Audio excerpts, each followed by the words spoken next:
And we're now heading to Florida, where we're joined by Eric Mandel, the founder and director of Middle East Political Information Network, as well as a senior editor for security for the Jerusalem Report. And hello to you. Hi, thank you for having me. So we just heard the latest report about Iran, President Trump wrapping up military action there. But now he's saying, all right, chill out. We will have a deal. So how do you combine these two opposing actions?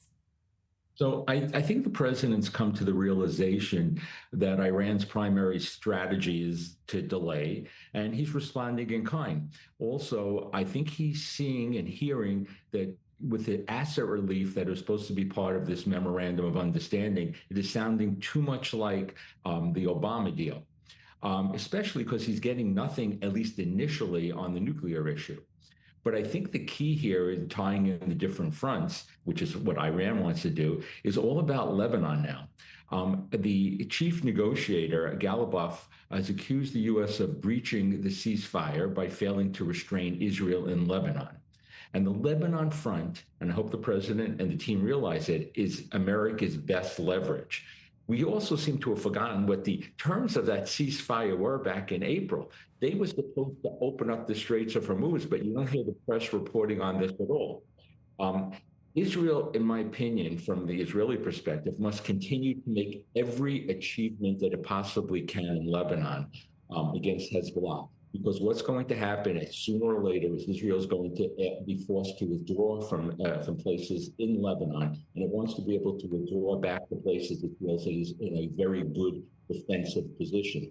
So what's going to happen next? It really depends upon what the president wants to do. If he truly has patience here, he would continue the blockade, which is definitely bleeding them economically. And I think he also needs to tell the American people where we are at this point of time. It was encouraging to hear that he said that he was not worried about the midterm elections, although that may be a little hard to believe because there's certainly pressure on him for the Republicans to keep the House of Representatives, and now the Senate might possibly be in jeopardy based upon some of the endorsements that he made. But the question here is, eventually, hopefully the president's going to realize that he will look back and his legacy will be allowing the Iranian regime to survive, which means that hopefully he comes to the conclusion that he needs to start empowering the Iranian people so the IRGC starts looking internally. And that means helping them by everything from cyber to weapons.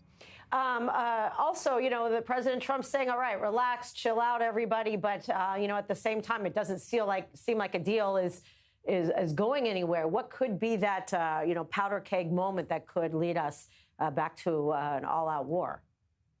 Well, both nations are claiming they're doing defensive actions. You're shooting down a Reaper drone and attacking the Kuwaiti American base are not defensive actions. However, I have to say, if you look at this objectively, America's actions in the Straits of Hormuz are truly defensive. It's an international waterway that they've closed.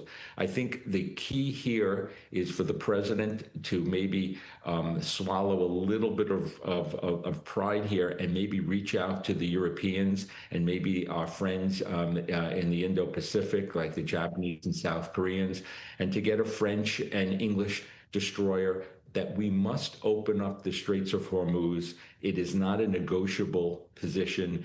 And once we do that and then saying we are willing to wait and we continue the blockade and increase sanctions, that is going to put more pressure. And also that Lebanon front, Israel should be given total freedom of action there because that really is the one biting Iran at this point of time.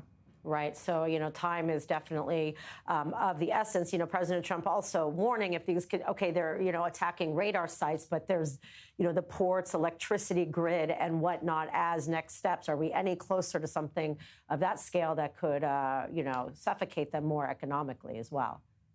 Well, it depends how frustrated the president gets. Israel is not a player here. I think, we hear that the Bibi and Trump talk, but the decisions are made in Washington. And if the president gets angry enough, frustrated enough, and decides to have kinetic actions, I would hope that the first kinetic actions would be regarding opening the Straits of Hormuz, but we can walk and chew gum at the same time.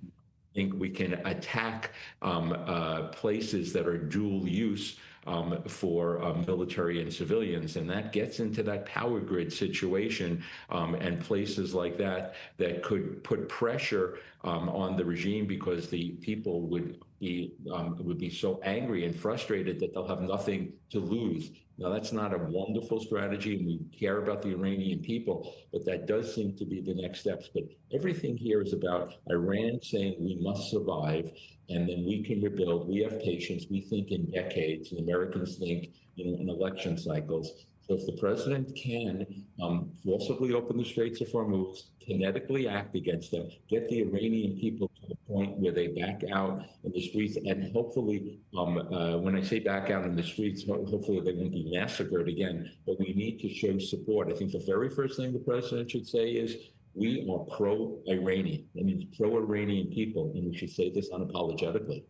All right, thank you very much, as always, Eric Mandel. Thank you, Evelyn. All right, meanwhile, turning to Gaza.